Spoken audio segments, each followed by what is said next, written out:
Üdvözletem! Ez itt a Horroszkóp, és ebben a videóban az 1979-es Dracula filmről szeretnék nektek beszélni, amiben Frank Langella játszotta el a legendás grófnak a szerepét, úgyhogy vágjunk is bele!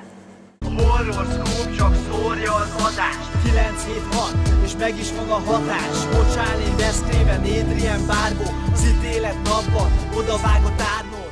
Sikerült Blu-ray-en beszerezni ezt a filmet, ez egyébként egy cseh Blu-ray, van rajta magyar felirat, akit esetleg az mozgatna meg.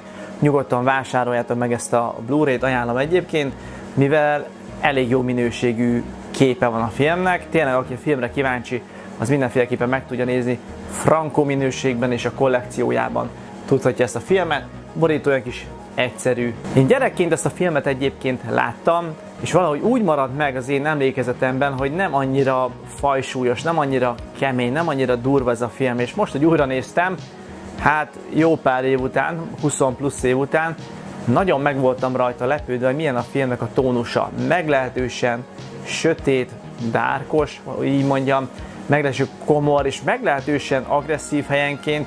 Nem is feltétlenül a gore-ra gondolok, mert gore is van a filmben, hanem egyébként, hogy olyan dolgokat lép meg ez a film, amit sok film nem. Gondolok itt egy csecsemőnek a gyilkosságára a filmben, tehát meglehetősen kemény ez a film, és nagyon nagy súlya van itt a dolgoknak. Semmilyen komikum nincs a filmben szerintem. És megmondom őszintén, hogy ugye Frank Langellát, aki a Draculát alakítja a filmben, sose hallottam azt, hogy nagyon-nagyon sokan emlegetnék ott egy lapon mondjuk Lugosi Bélával, vagy Christopher Lee-vel, vagy Gary Oldman-nel, mert nem igazán hallottam ezt sose. Tehát sose hallottam azt, hogy erről ilyen szuperlatívuszokban beszélnek erről a filmről. Nekem is jelentett 20x év, hogy említettem, hogy láttam ezt a filmet, és akkor úgy voltam vele, hogy adjunk egy próbát, mert egyébként nem volt drága ez a Blu-ray, sőt, és akkor úgy voltam vele, hogy na akkor próbáljuk meg. És a 70-es években, ezt már több videóban is említettem, hogy szerintem a 70-es években születtek a műfajnak, a horror műfajnak a legnagyobb klasszikusai. Persze, a 80-as évek nekem is úgymond összességében a kedvencem a kis cheesy tónusával, de a 70-es évek születtek az igazán kult klasszikusok, ezt több videóban is tényleg, hogy említettem, mint az Omen, az Ördögűző, a Cápa, a Suspiria, a Halloween, a Deep Red, és még sok-sok film, és ez is 1979-ben készült, és érződik, hogy ez is ilyen egy levegőt lélegez ezzel a korszakkal. Amikor mi nem voltak gyorsak a filmek, mert a 80-as években az eléggé felgyorsultak, akár csak mondjuk a gyilkosságoknak a számára is értetendő egy filmbe, illetve a tempójára, a zenére, mindenhogy.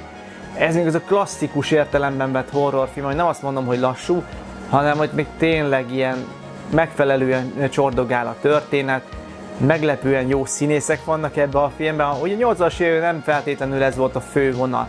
Nem azt mondom, hogy gyenge színészek voltak, de nem feltétlenül az volt az első szempont. Itt úgy veszem észre, hogy egy eléggé jó kis színészgárda van, mint hogy a Van Helsing doktort is alakító Laurence Olivier azért az eléggé meglepően jó színészi játékot alakít benne, aki egyébként egy régmúltú színész volt, és természetesen benne van Donald Pleasence is, aki nem tudta volna. Hát Donald Pleasence-t ugye ezen a csatornán, hogy a horrorrajongók ugye Dr. Loomis-szal szokták egyesíteni a Halloween szériában. Ugye a Halloween-nak az első, második, negyedik, ötödik, hatodik részében szerepelt. Ebben a filmben is szerepel 1979, hát ugye 78-ban készült a Halloween, rá egy évre ez a film készült.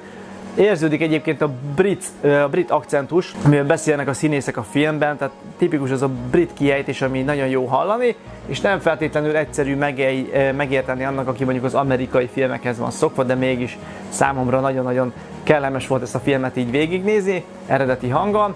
Donald Pleasence ebben a filmben is hihetetlenül jó, és meglepően jók a díszletek, meglepően jók a helyszínek, és az egész film grandiózusnak érződik. Tényleg ilyen hatalmas nagy mozgástere van a filmnek, nagyon szép helyszínekkel, gondolok akár csak Draculának a kastélyára, ami szerintem gyönyörűen van megvilágítva, gyönyörűen van berendezve, ahhoz képest ugye hát Draculának a kastélya az ugye ez nem egy ilyen szépséges kastély, hanem egy igazi pókhálókkal, gyertyákkal teli hely, és meglepően jó van ebben a filmben ábrázolva, de akár csak Donald Pleasence-nek a munkahelye, az Elmegyógyintézet, a Looney Bin, ahogy hívják is a filmben, meglepően mozgalmas, hogy mennyi statiszta játszott el a bolondot abban a jelenetben, több jelenetben is, és tényleg a filmnek ad egy ilyen hatalmas erőt, mint egy monumentális lenne a film.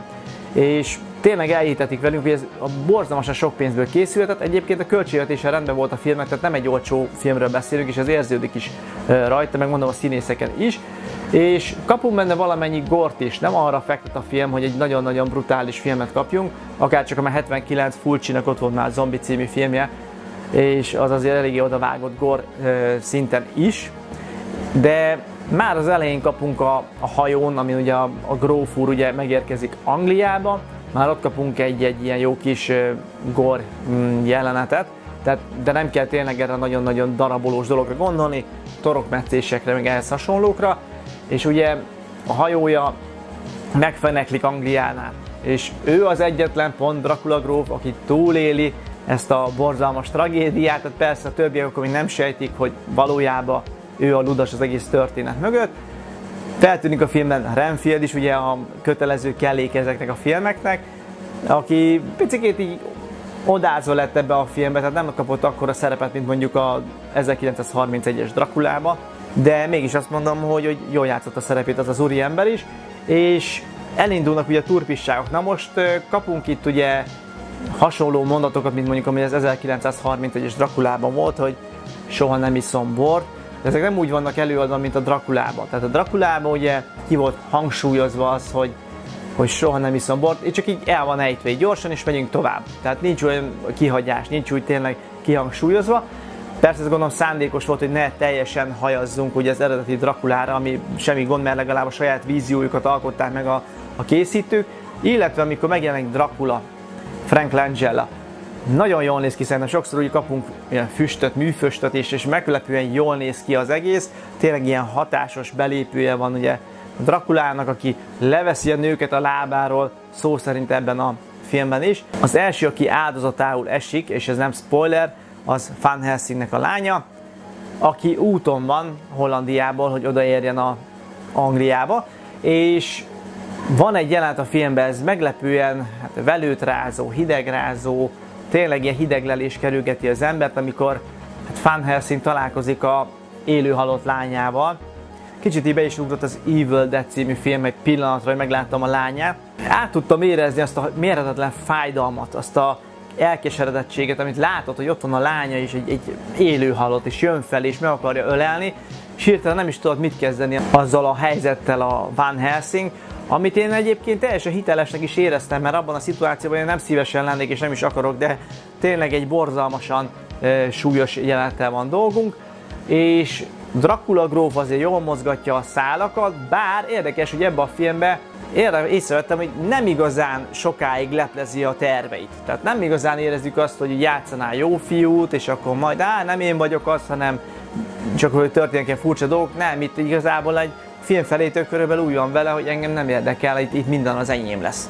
Mert én vagyok itt a király körülbelül. És ugye eljutunk majd a konklúziójuk. Egyébként 1 óra 49 perces a film, ha jól emlékszem. 109 perc, így van, kitaláltam.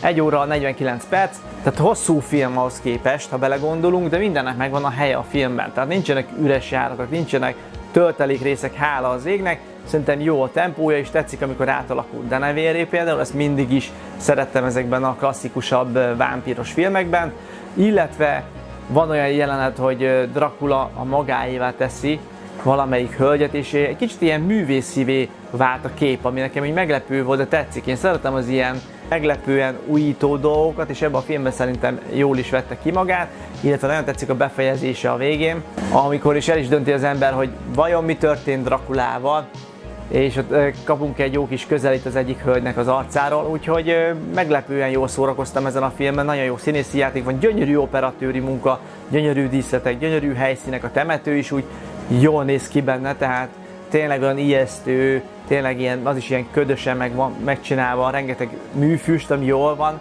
egyébként felvezetve, tetszik, hogy Dracula mászik a falon. Tényleg ez a klasszikus Dracula film.